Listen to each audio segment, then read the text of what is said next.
Halo Sobat Kangkir, gue Marbun, kreator Kangkir. Video kali ini gue bakal ngebahas seputar bisnis, dan bisnis ini skalanya internasional. Dan walaupun sebenarnya video ini melangkahi beberapa video yang belum gue upload, tapi karena gue ngerasa ini penting dan mendesak, jadi gue upload duluan.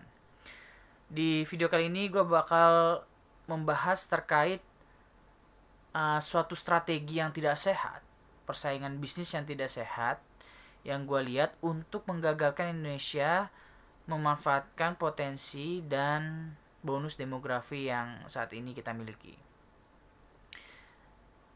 Beberapa hari yang lalu, kita digugat terkait pelarangan bahan mentah nikel untuk diekspor. Dan kita digugat oleh Uni Eropa.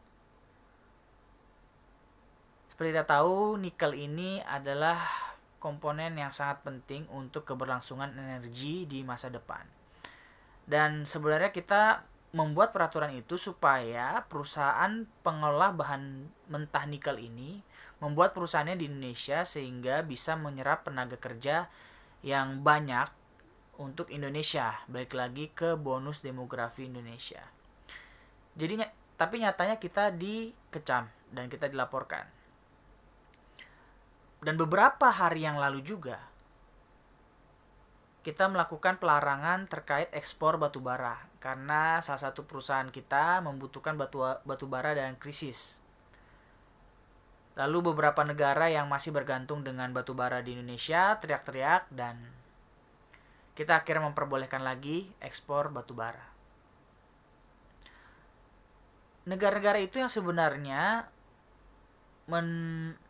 menggembar-gemborkan terkait peralihan energi dari fosil ke green energy, mereka lah yang sebenarnya sudah menikmati energi fosil di masa lalu. Kalau kita lihat, gue bikin kontennya, di mana perusahaan negara-negara yang menyumbangkan emisi karbon terbesar adalah negara-negara yang teriak-teriak untuk peralihan energi ke energi hijau. Dan di samping itu juga ada tren yang dari negara tadi juga yang sebenarnya membuat dunia jadi semakin tidak sehat, yaitu tren cryptocurrency. Kita tahu di mana aktivitas mining itu sangat-sangat menghabiskan banyak energi listrik. Dan energi listrik kita ditopang dari batu bara. Beberapa perusahaan, ada satu perusahaan besar yang membuat peraturan bahwa cryptocurrency, salah satu cryptocurrency boleh dijadikan sebagai alat pembayaran untuk produk perusahaan tersebut.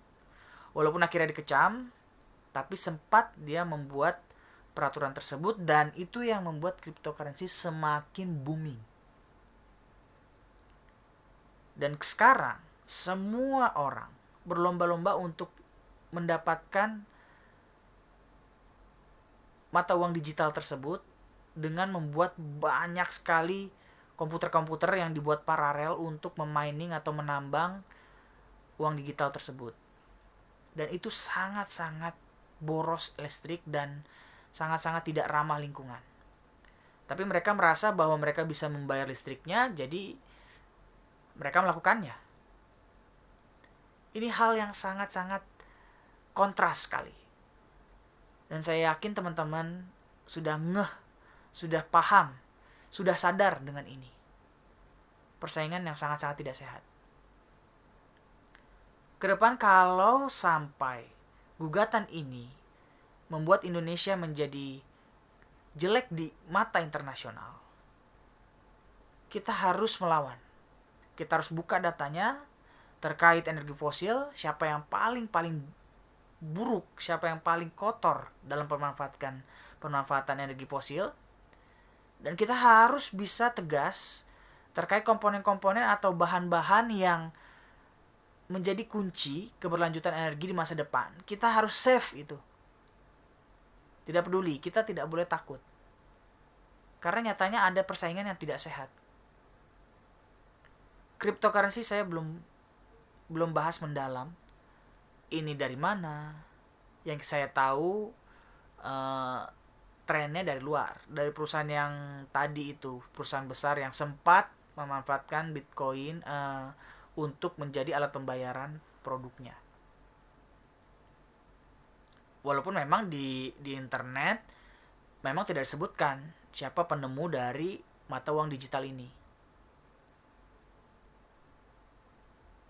Jadi saya kira kita tidak perlu lagi takut dengan klaim-klaim internasional. Kita harus berani dan kita harus memandang bahwa hal itu wajar kita lakukan karena memang kita ingin menyelamatkan bangsa Indonesia.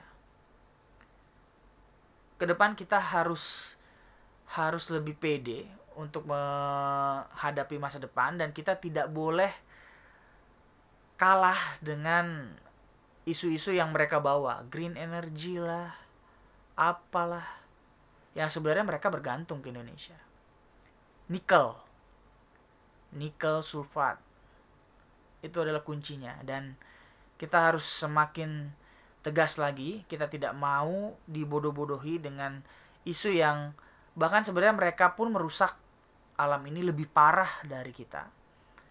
Dan kita seperti anak kecil yang ngikut aja tren yang mereka buat, yang di belakangnya juga mereka membuat tren yang sangat buruk sekali. Oke, sekian video untuk teman-teman supaya teman-teman bisa melihat, walaupun sebenarnya mungkin teman-teman sudah sadar. Jadi kita bisa menyikapinya dengan cerdas, dengan waras, bahwa kita punya potensi dan mereka sirik dengan itu. Thank you.